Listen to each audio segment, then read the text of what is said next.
মন খারাপ কেন? এই বাবু, এই বাবু, কত আগ্রহ করে তোর কাছে ছুটে ছুটে গেল তুই যখন এলি, আর তুই ওর সাথে কথা বললি না, ছুটে গিয়ে আবার ওখানে গিয়ে বসে পড়লো মন খারাপ করে। কি হয়েছে? ও বাবা, দাদা কি নিয়ে এসেছে? কে কিনেছে? দাদাকে একটা থ্যাংক ইউ বলে দাও। Thank you, thank you. আয়, একটু আগ্রহ করে গেল, একটুখানি নে, একটু নে।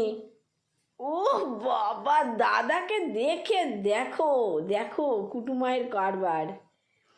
খুব আগ্রহ করে গেছিল, গেটের আওয়াজ পেলে না দুজনে ছুটে ছুটে চলে যায়। এসে যদি দেখে দাদা ওদের সাথে কথা বলেনি, নিজের কাজে ব্যস্ত, ফোনে ব্যস্ত, তাহলে কিন্তু ওদের খুব মন খারাপ হয়। এসে দেখেছো কেমন করে বালিশে শুয়ে পড়েছে।